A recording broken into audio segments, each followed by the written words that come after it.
Hello, hello, and happy Tuesday, everybody. Okay, so someone asked, are you going to make an extra SI session for this test? Yes, so I believe your test is not next week, but the week after, right? On the 20th?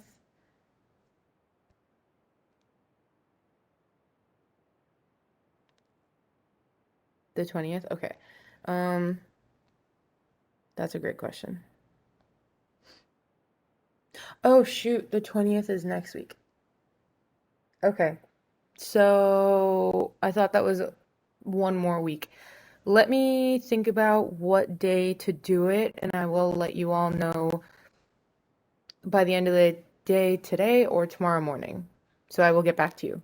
And I'll post an update on Canvas and via email. So please look out for that.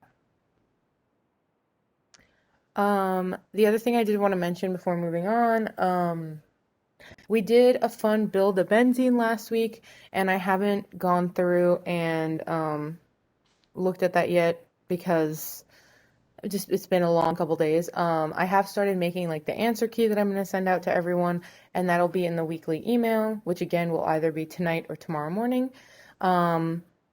So yeah, just keep an eye out for that. Again, it'll be posted on Canvas and via email. Um, and I didn't forget about it. I've just had a very busy couple days. But so I know you're on chapter 17 in lecture. We're still a little bit behind because we're doing chapter 16 in a lot more detail. We're going a lot more slowly. And Dr. West kind of flew through it. So we're not necessarily like behind, but we're not exactly caught up to lecture yet. Um, that being said, last time we covered the Gem-diol reaction and the acetal-ketol reaction. And so we're going to basically go on and do as many reactions as we can for this session. Altogether, we have the, excuse me, hiccup, the Gem-diol reaction, the acetal-ketol, imine, hydrazone, oxime, enamine, and Wittig. So we're probably not going to finish today, but I want to get through at least 3 of these. And I have realized that this is not enough space for me to draw, so I am going to add another page, but I will label everything so it doesn't get confusing. But if you ever feel confused or you don't know what we're talking about, please let me know and I will kind of go through and label it better. So do we have any questions, comments, concerns, anything of the sort before we move on to the next reaction? I'm trying to zoom out so if anyone missed it, they can take a picture. There we go. Give you a couple seconds for questions.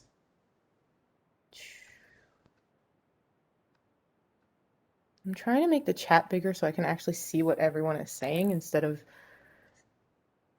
whatever is going on right now, but it doesn't seem to be working. So if I miss your question, oh, never mind. Cool. We got it. We're good. All right. So the next reaction we're going to cover is the imine formation. And the imine formation is pretty much going to start out with the same thing as last time. Imine. And basically for all of chapter 16, we're going to start out with a ketone and a reagent, right? And remember, all of the reactions in chapter 16 are reversible, but I'm going to draw it with a normal arrow. And then if there's anything you have to pay attention to, I will let you know. Okay. So the acetal-ketol and Gem-diol reactions both were dealing with OHs. But now for the imine, we're going to switch gears a little bit and we're going to talk about nitrogen. So in this example, I'm going to give you a very straightforward amine.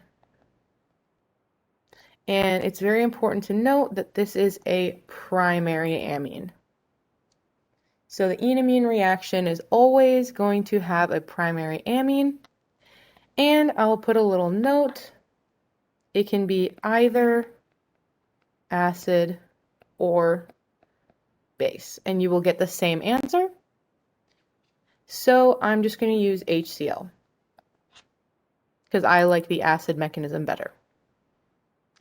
So how is an acid catalyst going to affect the reaction? Hint, the answer is on the first page of the handout.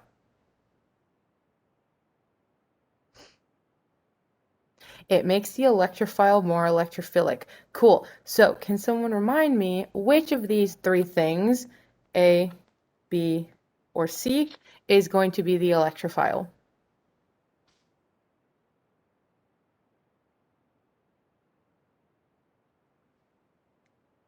A, exactly. So A is the electrophile. So what is B?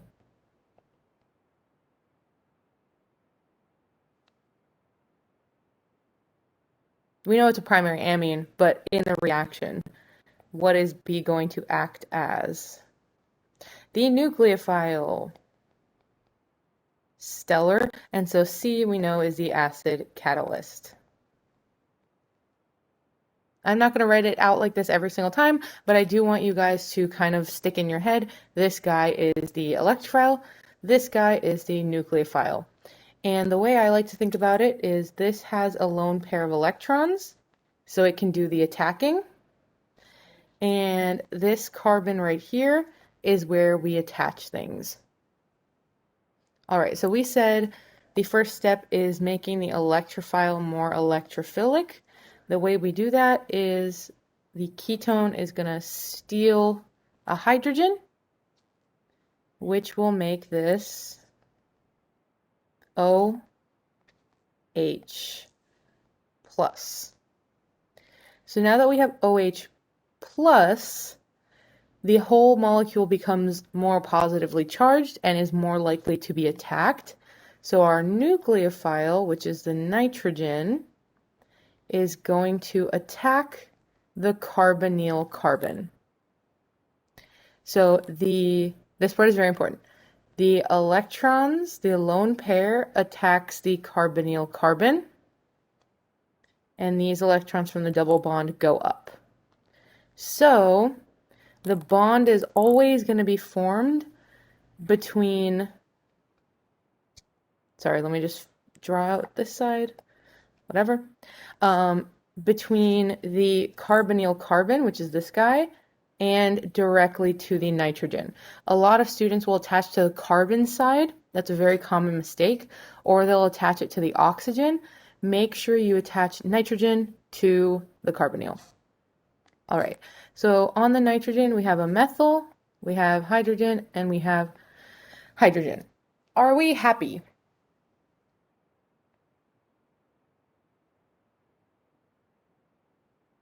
Is this reaction done? Are we good to go?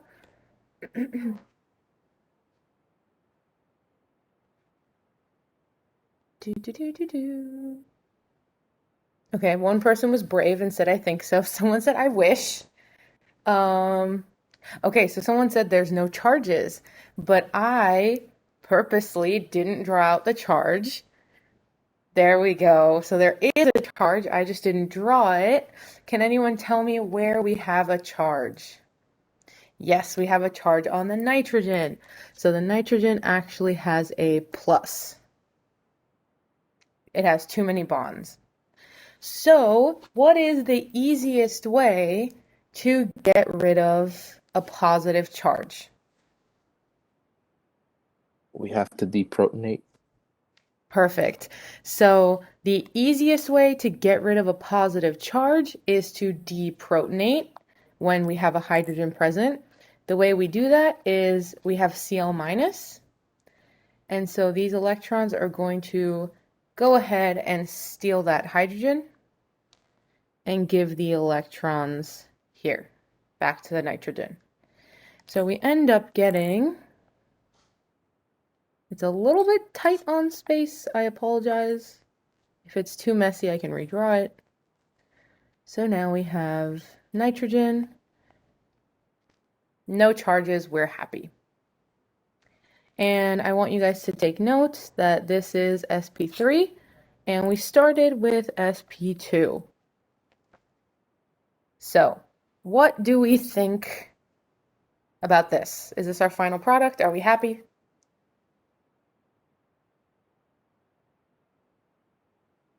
No, I think it wants to be SP2. It does want to be sp2. Awesome. So, at this point, to be sp2, we can either use the electrons on the oxygen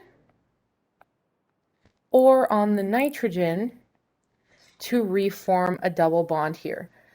Which one is going to be kicked off? Is the oxygen going to be kicked off, or is the nitrogen going to be kicked off?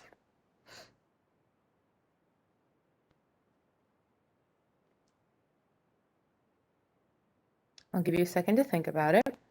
The oxygen, exactly. So if the nitrogen was kicked off, we would just go backwards. If the oxygen is kicked off, we go forwards. And if you don't know what I mean by that, I will explain. Just let me know. So in order to make the OH a better leaving group, it is going to be protonated. And so luckily, we made some HCl in the last step. So we have HCl. The electrons on the oxygen steal that hydrogen. And now we get H2O plus.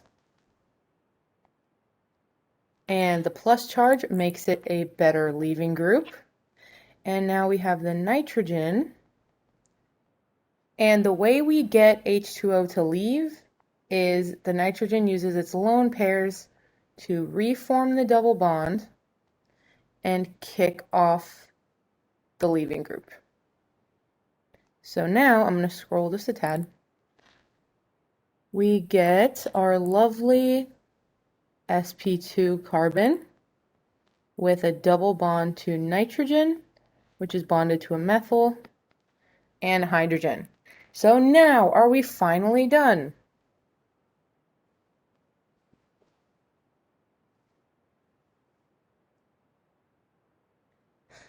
Everyone's like, I don't know, it just seems like it's going on forever. Yes, the nitrogen has a charge. It has a plus charge. And so how do we get rid of a plus charge? What's the easiest way? Deprotonate again. Exactly. And so lucky for us, we made a molecule of Cl minus back here. So the Cl minus is going to snatch that hydrogen and give those electrons back to the nitrogen. And finally, after 2.5 million years, we make our final product, which is called an imine. Dr. White calls it an imine. Other people call it other things. I say imine. Feel free to call it whatever you would like. So let me zoom out. Ta-da! All right, so now I am going to shorten this a little bit. Now that I've shown you the full mechanism a couple times, we're going to introduce something called an intramolecular proton transfer. So I am going to copy this first part because it's going to be exactly the same. So we're doing the same exact mechanism, but I'm going to shorthand it a little bit. If you get super confused, let me know and we can break it down a little bit. So we get to this point, right? And we have a plus charge on the nitrogen. You guys know that we have to eventually make this sp2 again and form the double bond, right? So instead of doing 3 different steps and having the chlorine come in and take the hydrogen and give it to the OH, we are lazy, and so are other chemists. So instead, we're just going to automatically have the oxygen steal this hydrogen directly from nitrogen. And we call this intramolecular proton transfer. And so we end up, I'm just going to do the arrow like this. We get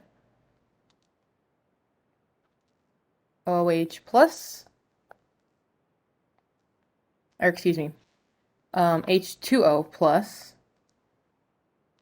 and the nitrogen has its lone pair, one hydrogen and a methyl.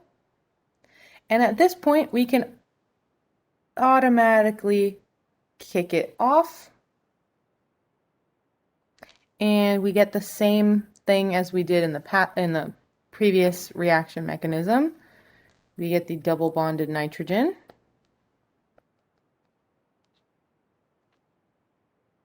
And at this point, the chlorine can just come in and steal the hydrogen once more. And we end up getting the same exact product. So I'll finish drawing this and then I'll zoom out so you can see the difference. So it's not a crazy big difference, but it does save us a couple steps. And someone said, just to clarify, you can either use the acid again or do an intramolecular proton transfer. Exactly. So this is, I don't want to confuse you. This is going to be the same exact mechanism, right? But we can shorthand it because we know, as you said, the acid can take a hydrogen and then give the hydrogen back, but we don't want to do that. So instead, we make it all one step where the oxygen automatically steals the hydrogen from the nitrogen. And so as an example, I'm going to scroll back up here to our last reaction. We could have actually done the same exact thing right here. So instead of having these multiple steps, the OH could have automatically stolen this hydrogen to make that instead of going through this guy. So whenever you're doing the reaction and you see that we're going to reform a double bond, you can think, hey, would it be faster if I do an intramolecular proton transfer?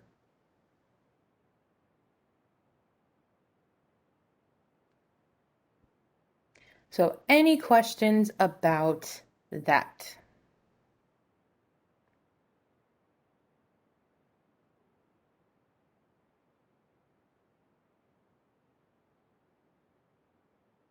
And let me just label this just so nobody gets confused.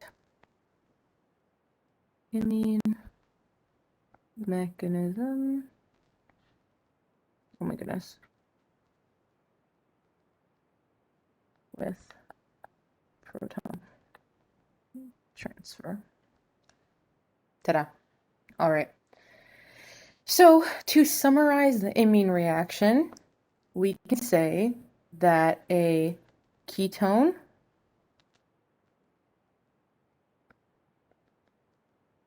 or aldehyde reacting with I'll actually do this so you can see it. Primary amine and acid or base will give us an imine.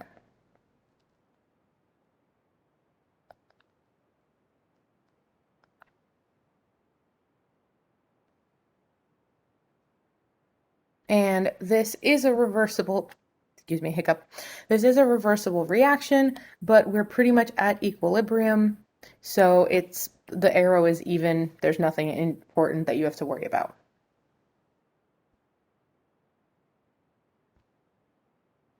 Any questions about this reaction? I know it's a lot.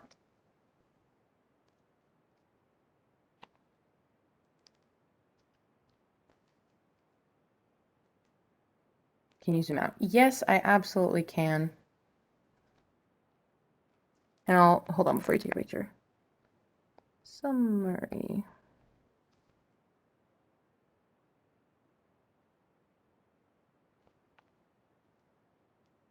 Okay. Next up, we're going to do a very similar reaction, and we're going to call that the enamine reaction. And someone asked me how to study this.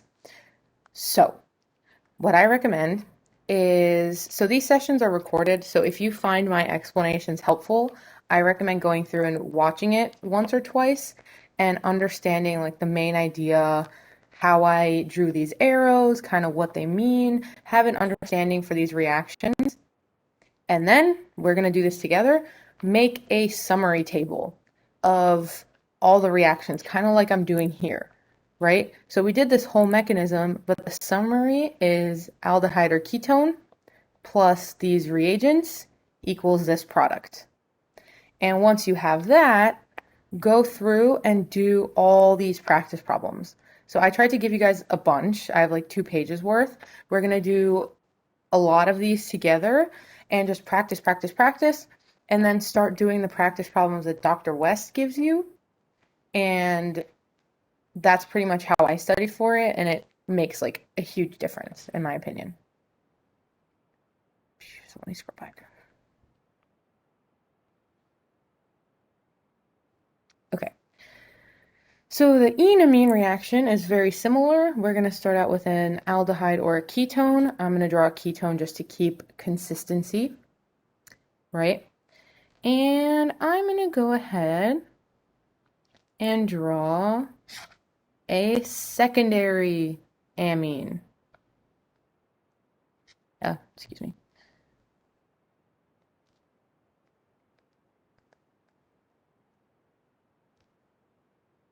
So this is similar to the last one because it's still an amine, but now it has 2 R groups instead of 1. And we're going to use HCl again, but just like the last one, it can happen in acid or base.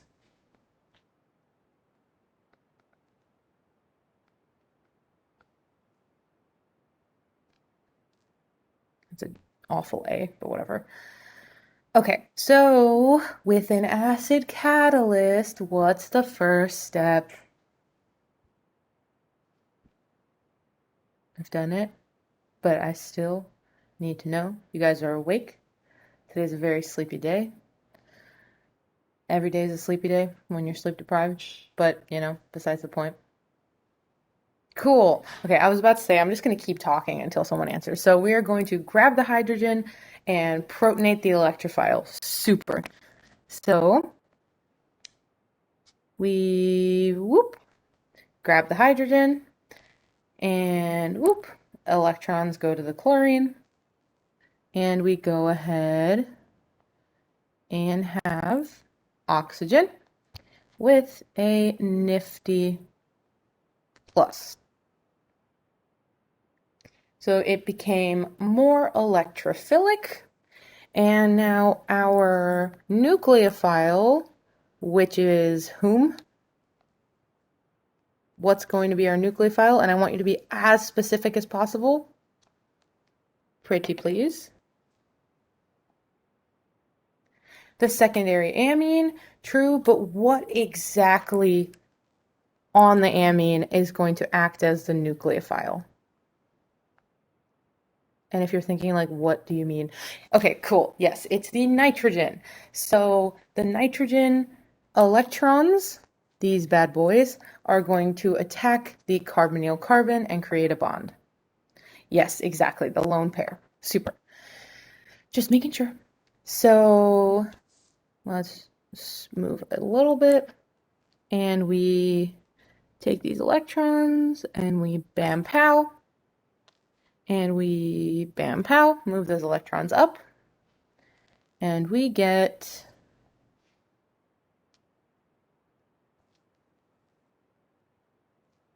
our OH. And we get a bond to the nitrogen. Nitrogen no longer has a lone pair, but it has a hydrogen and two methyls. All right, so I'm just going to copy that. What could we possibly do now? We have a plus charge, and we are sp3. I'm so sorry. We're gonna deprotonate with the chlorine again. We could definitely do that, but what is a shortcut we could use?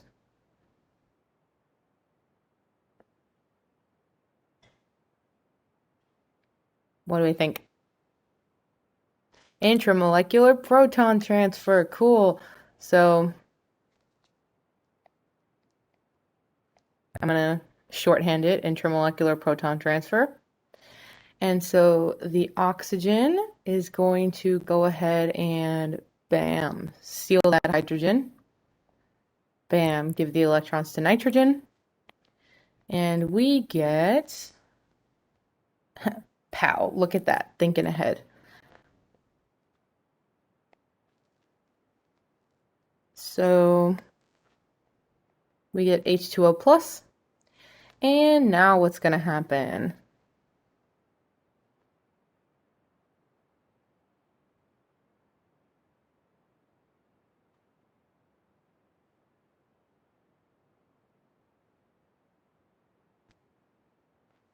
The leaving group is going to leave, and that happens because these electrons form a double bond.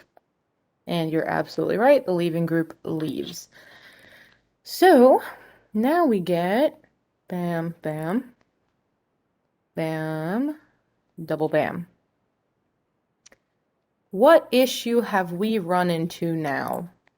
And let me just put this on.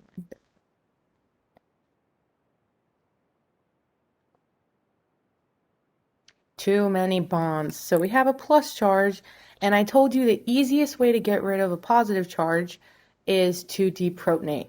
But do we have a hydrogen to deprotonate with?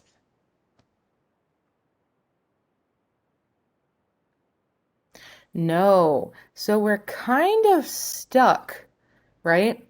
There's a reaction that we did previously in this chapter that sort of had an intermediate like this. Does anyone remember what reaction that was?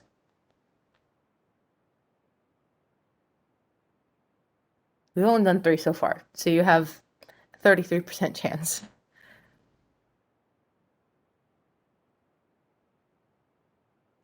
So someone said the imine. So this one is super similar to the imine, but the imine reaction had a hydrogen, so we just deprotonated. But good guess. So the acetal ketol one, someone suggested, and I have to agree. So right here, we have a plus, but we do not have a hydrogen to take off. So instead, what we did was attack again, right? So I told you the easiest way to get rid of a plus charge is to deprotonate, but when you can't deprotonate, in the acetal-ketol reaction, we had to attack again. So let's go down here and see what we're going to do. Someone asked what happened to the Cl-. It's still there, I just haven't been drawing it. So you were totally right. And we're also going to have an H2O now. So I will write that down just so we don't get lost. So at this point, one of the options that we've seen from our past reactions, aka acetal-ketol, is reacting again. So do you think we could take another molecule of this and attack again here?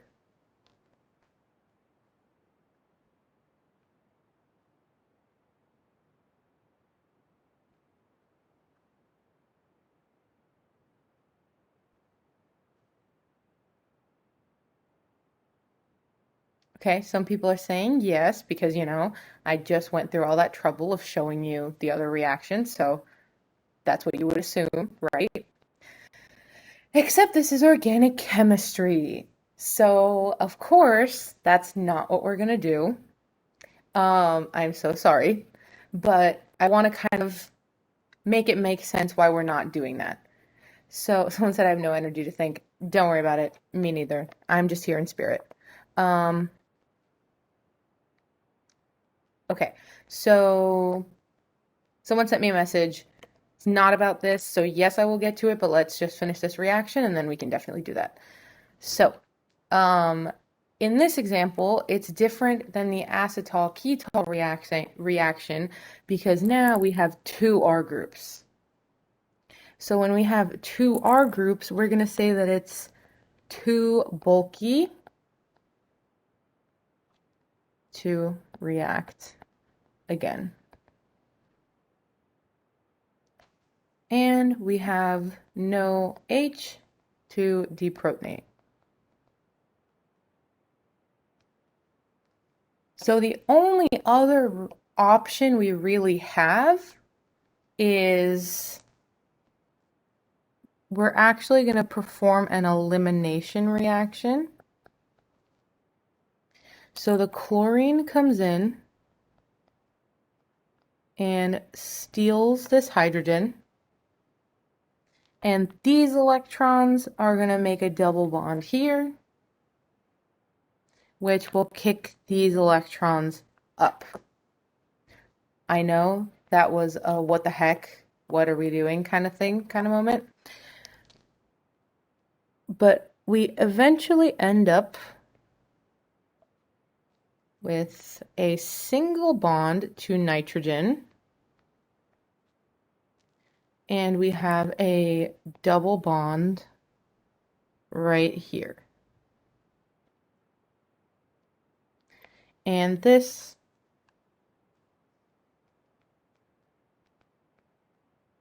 is called an enamine.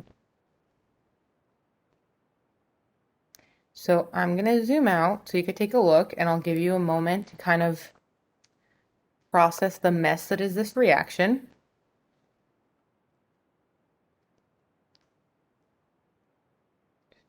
And someone said one more example. Yeah, we're going to talk about this one a little bit more. So the general idea is two R groups. Someone said it. Two R groups means it's too bulky. And that means we have to form a double bond to one of the carbons. So what this brings me to is, what if we don't have a symmetrical ketone? So what if we have something like this, right? This position is called alpha, and that's the one right after the carbonyl. I'm not sure if we talked about this naming yet. I don't think we did. But the carbonyl is the carbonyl carbon, and then we have alpha, and then beta, gamma, delta, so on and so forth. So for the enamine reaction, we are specifically going to steal an alpha hydrogen. So in this example, the previous one, we had two sets of alpha hydrogens that were exactly the same. In this example, we have two different sets. All right, so we know that our reagent is going to be a secondary amine. And so just for simplicity purposes, because I know this is hard to kind of do the first couple times, we're going to use the same exact amine. And we're just going to use HCl again for simplicity. So we know, first step, we steal the electron, or excuse me, we steal the hydrogen using the lone pair of electrons. And we get a plus charge on the oxygen. Once we have that plus charge, we go ahead and attack with our nucleophile, and our nucleophile is going to be the nitrogen. So we go pow, pow, right? And I'm actually just going to move the hydrogen around because it blends in too much. And I don't want anyone to get confused. Ta-da. So once it attacks, we get OH. And we have our nitrogen, which is bonded to a carbon, and a hydrogen. So at this point, we can do our handy dandy intramolecular proton transfer, and I'm going to zoom in to draw the arrows so it's not messy. The lone pair from the oxygen steals the hydrogen and gives those electrons back because this is in fact positively charged. Once we do that, we are going to form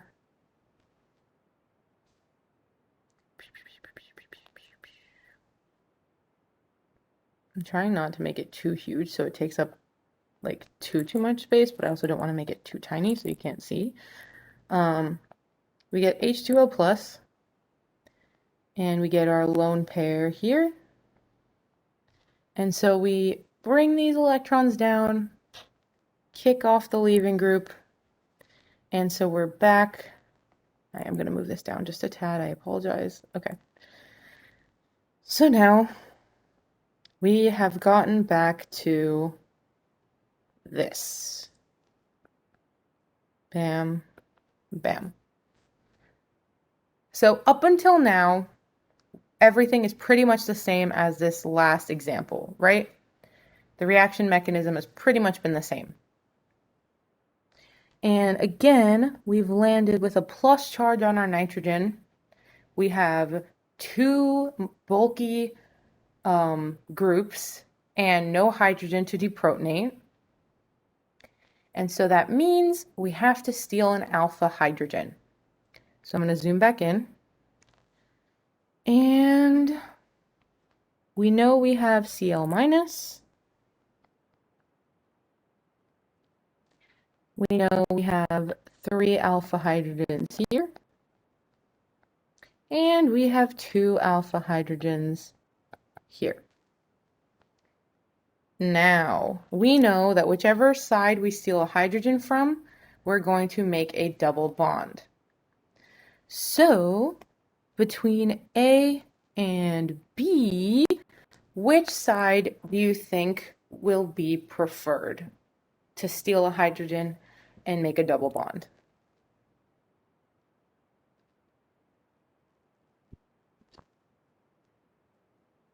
Two people said it, but I want 1 or 2 more people to take a guess.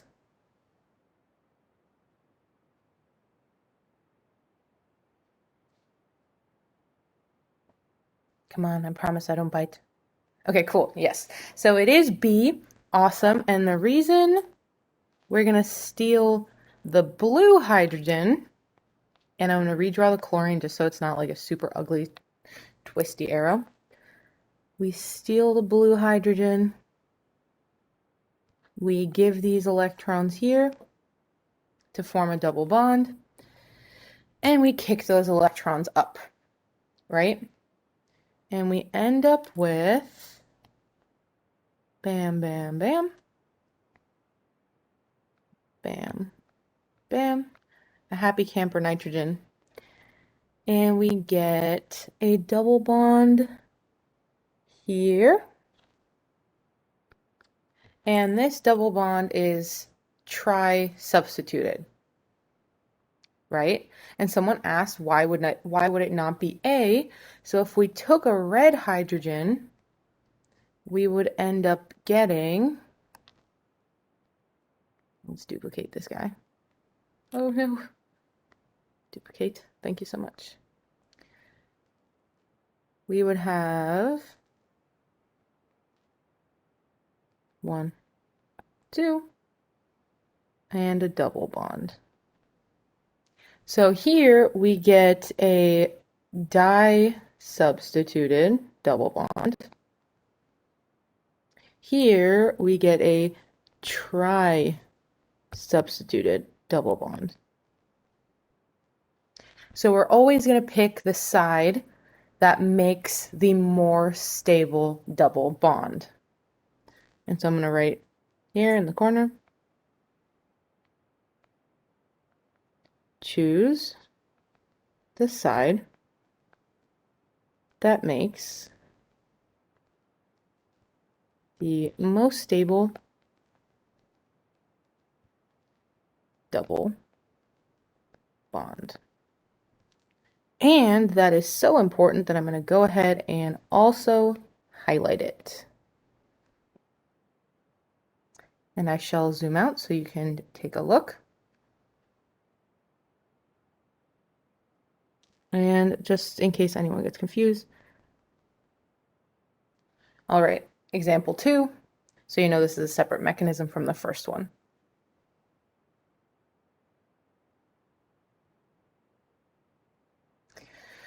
Alrighty, any questions on this so far? There is going to be one more thing I'm going to point out here. Attendance. Yes, I do. I sent it way earlier though, so I will send it one more time. Please fill it out if you have not already. I would appreciate that very much. Okay, so the last thing I want to mention about this reaction, we talked about how we choose the more substituted side, right? You also have to know that enamine reaction does not happen with, so there's a couple reagents that this will not happen with. For example, if you have a ketone that is fully substituted on both sides, so this will not happen. If you have a an aldehyde that is fully substituted on one side, this will not happen.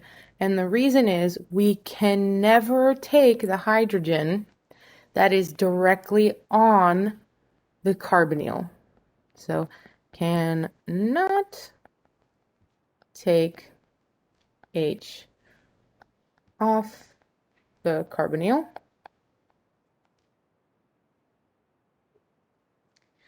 And you also cannot do this reaction with formaldehyde for the same exact reason. So you don't have any alpha hydrogens whatsoever. So in all of these cases, I'll zoom out its head, no alpha H equals no reaction. So I'll give you a second to write this down, whatever, and then I'll zoom out so you can see the whole page. But so far with the imine and the enamine reaction, how do we feel? 0 is I have no idea what you just said to me in the last 50 minutes. And 5 is I could do this in my sleep. How are we feeling? 3 is so solid. Yes. A random fun fact while you guys do that. When I was in Orgo 2, I actually did have a dream like every night where I was just writing these mechanisms on a board. It was truly something. A 2 is great too. As long as you're not at an absolute 0, you're doing great. And if you are at an absolute 0, I recommend watching this a couple times. A 1, that's okay too. I am still proud of you because you are trying. If you are at a 1 and you're kind of just like, I have no idea what all these mechanisms mean, let's do some practice problems, right? Because I think this will help a little bit. So, and I did go a little bit out of order, so I don't know why when I made the handout, I put enamine all the way over here. So we have done imine, we have done enamine, we have not done these two yet. So if you're looking at your handout and you're like, what the heck? That's why. I'm just a mess. All right. We're going to skip the naming for now because that's not super, super important at the moment. I want to do some practice. So let's go ahead and learn the hush hush rosemary method to doing these reactions. Okay. If you get super lost, let me know. But I'm going to do this in the very quick time-saving rosemary method. So zoom in. First and foremost, we have OH, HCl. What kind of reaction is this?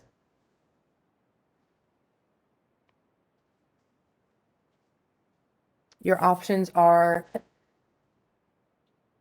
okay, someone said it. It's gemdiol, acetal, ketol, imine, or enamine, and someone said acetal. I agree. All right, so we have an acid catalyst. And so in the acetal-ketol reaction, what does acid catalyst mean?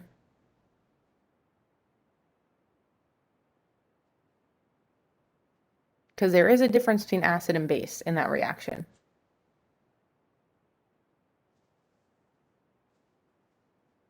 What do we think?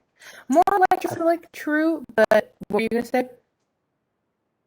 I think it means that's what's going to be doing the donating of the proton. Yes, that too, but let's quickly zoom all the way up. So remember, the acetal-ketol reaction is really important because if we have an acid catalyst, we go all the way to the final product. If we have base or no catalyst, we stop at the intermediate. So in the example we're doing now, are we going to form the acetal or are we going to stop at the hemi? What do we think?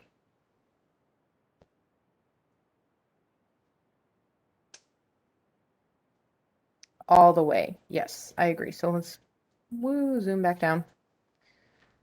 So acid catalyst means form the acetal. Cool. And the next part of this is we know we are keeping this part absolutely exactly the same. This doesn't change.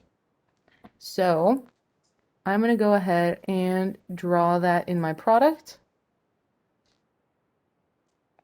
So this part stays the same.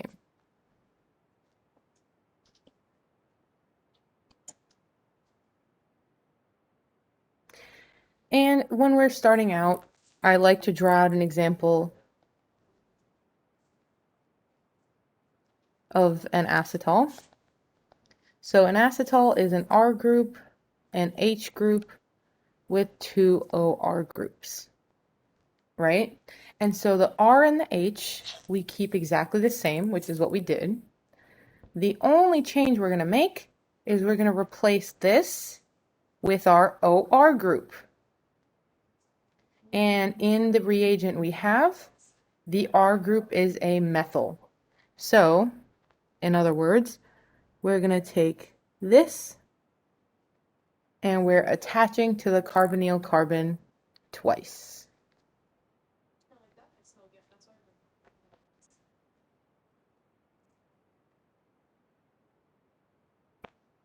So I'll write replace OR with this.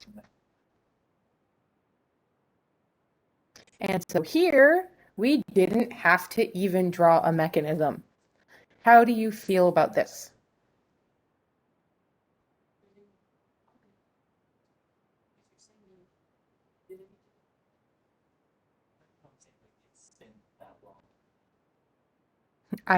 Good.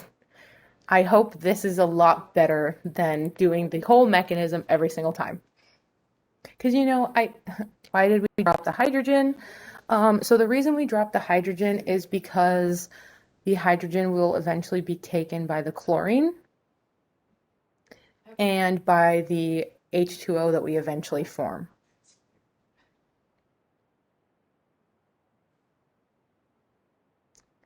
Cool. Okay. We're going to skip the next example because that's a reaction we haven't done yet. And we're going to go ahead and do this one. So we have a primary amine and acid. So what reaction is this?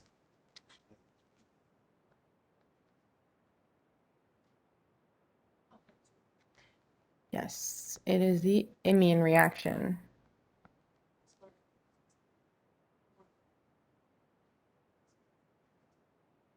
So I got a question that was, so you want us to rewrite each mechanism. So I don't exactly know what you mean by that. Like when we're doing practice, I want you guys to look at those mechanisms and learn them and kind of do them your own. But for the exam, I don't want you guys to write out all the mechanisms. I want you to do it this fast version, like this.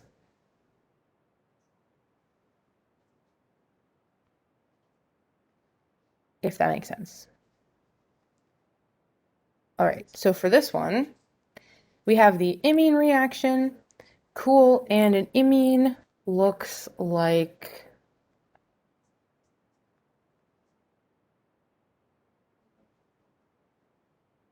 oh, I see what you mean. I see what you mean. Okay. Let me just write this real quick. Okay, so that's what an imine looks like. And the person said, "No, I thought you said you learned by writing them on a board." So, yes, the way I studied this is I bought myself a pack of whiteboard dry erase markers and I sat in front of a whiteboard and I drew them out again and again and again and again and again. And I did a bajillion practice problems until it was stuck in my brain forever. And by forever, I mean a solid month and a half. Um, but yeah, so that's how I learned. I know that's not how everyone learns, but just do a lot of practice problems and you'll eventually start making these connections and it should get easier the more practice you do.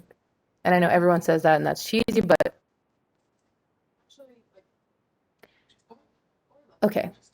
So, I don't remember what I said besides the imine reaction. We figured out that it's the imine. And we know that the R group is not going to change. So this stays exactly the same. And we're replacing this with a double bond to our nitrogen. So we get this guy right here. And we replace carbonyl. So we double bond to nitrogen. And the R group here is a methyl. So we just do bam, like this.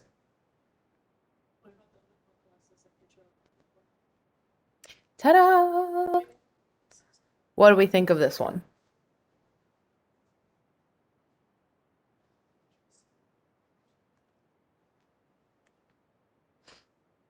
Let me zoom out a little bit so you can see both of these. Much clearer. You're very welcome. Okay, so now that we've done these two examples, on a scale of 0 to 5, how do we feel?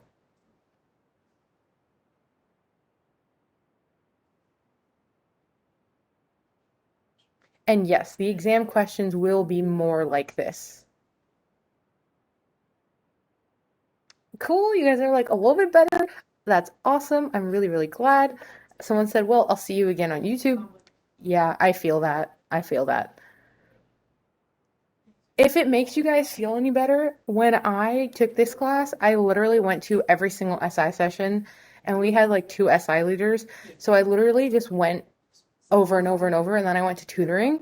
And tutoring was basically just SI all over again when I took the class. So I listened to the same thing about like 4 or 5 times. And I wrote it out every single time.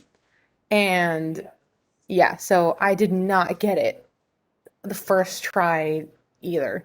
It's not, don't feel bad if you don't get it the first try, is what I'm trying to say. It takes time. I would also ask like a million billion questions. So don't ever feel bad for asking questions.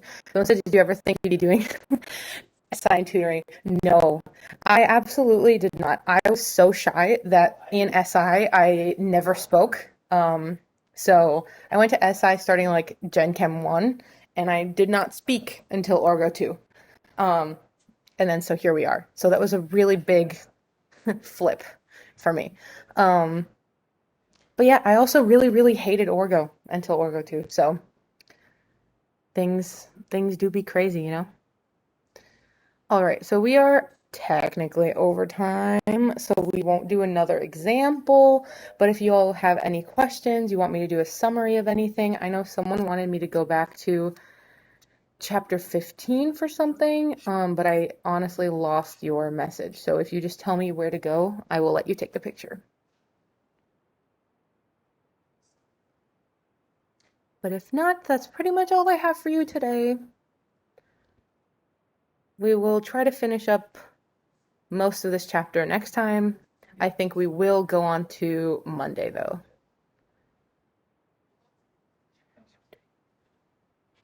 Okay, so someone said, how do we know which reaction we're doing? So we're looking at the reagents. And so, for example, how I would do this, we know that this is an amine. Is it primary or secondary? Secondary. So a secondary amine automatically tells you that this is the enamine reaction.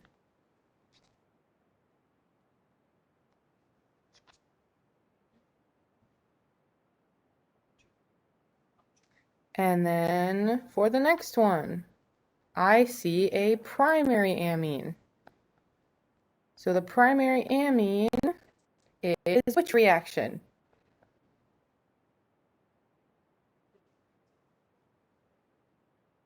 Amine, exactly. And the pyridine, good question. This is just a base. Just a fan base.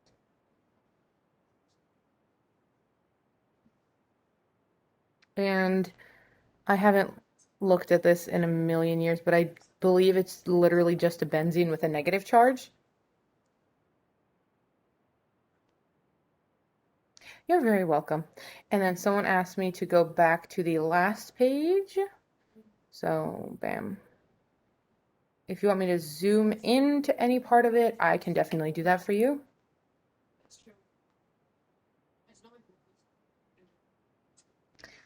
All right. But if that is all, you're very welcome. Bye-bye. I will see you guys on Thursday. You're very, very welcome.